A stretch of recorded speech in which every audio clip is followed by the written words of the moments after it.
Welcome back, Geico OutKick Studios. Talking to George Wrighster right now. We're trying to make the world a better place. I appreciate all of you hanging out with us here on OutKick. And I say try to make the world a better place, but there is a lot of negativity out there. So the positivity I'm trying to build on with what Julian Edelman and DeSean Jackson, if you're just waking up with us, you don't know the story. Julian Edelman yesterday came out and said, hey, let's go. You and I will spend the day in D.C. We'll go to the Holocaust Memorial Museum, and then we'll go to the Black History Museum. Then we can talk about what we saw, two different people's experiences, so that we have a better understanding of the world. And what you're saying, George, is I think something that echoes through and is true for so many people.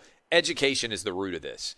And so one of the things that is so important about education is education expands your horizons. It broadens your mind. It allows you to see connections and also think in ways that you otherwise would not have been capable of doing. And so that's why education is so important. And it's also why interacting with people who are somewhat different than yourself is important, because that can also broaden your horizons. So when you look at the larger NFL community as a whole, George, I like to believe that because Julian Edelman's response was so good, you're not trying to cancel DeSean Jackson. You're not trying to say that he's a bad dude or that he's an awful person. I like to think this can be an important precedent going forward. Do you think it might? Are you optimistic based on the way this story is played out? Yeah, because I think that this whole situation in the country at this point in time, because people are at home, they're not watching sports, they're not running around. So I think that people have had a lot of time for a lot of things they wouldn't have ordinarily had time for. And I think that it is important for players because a lot of times people get a little tiny piece of information and they're like, oh yeah, I know something. And they want to speak on it. But instead, you need to educate yourself, because a little piece of information without context is dangerous. It can put you in, like, you think you're smart, but you actually don't know anything at all. Sorry to cut you off, but I think that's what's so important about Julian Edelman. He said he didn't want to respond immediately. He wanted to think. Yep. And one of the challenges that comes from social media is everybody feels compelled to think and respond immediately. And very often that leads to an emotional response, which may not be what you would say if you sat back and thought about it, right? Like, social media can be good because if you're watching a ball game and everybody's sitting around, you're like, oh my God, that's an unbelievable play. Reacting emotionally can have positives, right? We all react emotionally to sporting events that we see that we enjoy. But the challenge is, if you react everywhere emotionally, you might not come up with a plan that makes as much sense as what Julian Edelman said. Well, yeah, my old radio partner, he said something that just stuck with me, like it stuck with me for forever still, is that he used to always say, when things happen out in the world that people say, don't do that, that they'll say, we got to do something. And he used to always say, listen, don't do something, do the right thing. Yeah. So, and the right thing actually takes some time, thought, and effort sometimes, as opposed to just emotional knee-jerk reactions. So, but in the NFL locker rooms, though, I think that this is going to be something that awakens people. They're going to say that you're going to have two separate groups of people. Some of them are going to say, like Steven Jackson did, where they're going to respond, oh, he was right, like this, and just instead of actually thinking and doing a little bit of research and really looking at it from somebody else's eyes. Because sometimes when you are a group of people, whether you're black, white, whatever, you feel challenged or anything, then some people retreat to their corners and go to what they know instead of saying, wait, hold up, I wonder if this other person is making a valid point. And hopefully you have a lot of other people, a lot of players that say, hold up, let's look at what happened with Riley Cooper on the video. Let's look at what happened with DeSean Jackson with his post.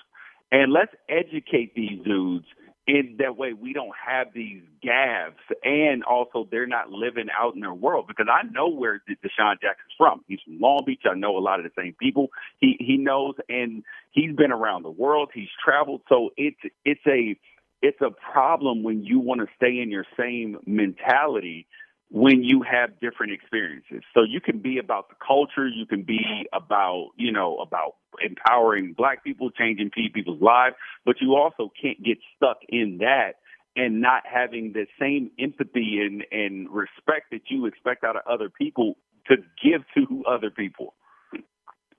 Yeah, I think that is so completely true, and I do think that there is a natural reaction of it's easy to automatically defend people who you think are on quote unquote your side. The analogy I always make is sports. Sometimes this happens. I bet everybody who is listening to me at some point in time has had a teammate they don't like, right? That they know is a jerk. Yeah. But like if you're playing a pickup basketball game or you're playing a real basketball game and that guy is on your team and he commits a foul that's too hard or he hits somebody with an elbow and then he gets shoved, you end up lining up behind him, not because he's right, but because your natural instinct is to stand up for a teammate, right? And sometimes I think that translates very much into the social media universe as well, where people feel like, hey, I'm on Team Democrat, or I'm on Team Republican, or I'm on Team Independent, or I'm on Team Black, White, Team Asian, Team Hispanic, whatever it is.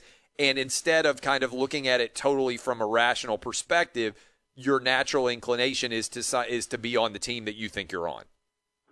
Oh, it's crazy to me, dude, because on the same days I'll get called a lefty liberal. I'll get called a black conservative who isn't for the culture in the same day. And I'm like, no, I believe that that's how people should be. You should have ideas that live on other sides of the aisle. And right. Clay, I like you. So there are times things that you say that I agree with or I disagree with. That doesn't change my love for you as a person. Right. I can say I disagree with friends can and should disagree, I think, on a regular basis. And the analogy I always make, George, I know your wife, she's fantastic. My wife often, people say like, oh, Clay, like you said X or you said Y. And they're like, do you believe that? I'm like, yeah, I believe everything that I say. But I'm like, also understand, I'm only speaking for myself. My wife would immediately cancel out, and I bet it's the case for you a lot of times too, at least half of all opinions that I have, right? Like, and so I speak only for myself. I don't even speak for my household. When I come on this radio show and say what I say, my wife will go for jogs and she'll put on the headphones and she'll listen sometimes to the show, and she'll come back and she'll say, when you said X, the answer really is Y. Like, some people want to only be surrounded by people who agree with them on everything. I think the world would be a very boring place, and I don't even speak for my own bedroom, much less my own house, on every single issue. So, and I think there are a lot of married men and women out there listening to us right now that know exactly what I mean. If you haven't gotten a text during a show or after you said something, then you're doing it wrong. Yeah, that's right. All right, so I want to circle back around on this issue of we started off the show talking about whether or not college kids would be back playing. So I know you played in the NFL, but I want to take you back to being in college.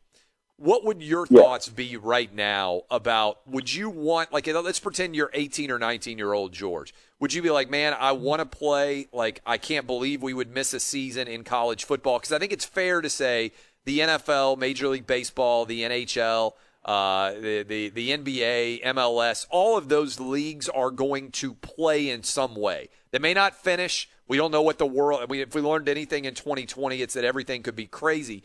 But would you want to play if you were college age, George? Yeah, absolutely. I would want to play. And I don't know how my parents, I think that when you deal with college kids, you have them, and then you have their parents who also have a big factor in what happens to them. And I think that there's a unique difference between the expectation of professionals and the expectations of college kids. Because if you are a professional, you are an entertainer. Like, you're paid to work. That's where your salary comes from. So you're expected to take certain risks to entertain people to keep the entire financial ecosystem going. And yes, you do have the chance to opt out or whatever, but you don't get paid unless you're a high risk individual. But with college kids, the problem, the rub is the notion of amateurism, because how can you ask kids to come back and play in a potential risky environment? I mean, granted, the risk to them is much lower than it is to, older people. But out of the 73,000 college football players, I know, and then you can take away the Division III, and then there's about 13,000 Division I athletes that are at FBS schools. Now, if you take the death rates and all of this stuff, we've learned in 2020 that outliers and weird things happen. So if you say, what is the actual risk tolerance for somebody either dying or getting very, very sick or having some long-term effects? Because nobody may actually die, but you can have some long-term effects. What's the risk tolerance for each school for that happening? The answer is 0 for each school. But if you look at the larger numbers in general and you say, out of 73,000 or 13,000, one person died and 10 people got really sick, that doesn't look that bad. But for each individual school, the risk is lower. So it's weird because for the group, the numbers look different. But for each individual school, you're going to be facing lawsuits. You're going to be facing people who actually got sick, didn't get sick. I mean, all sorts of financial risks.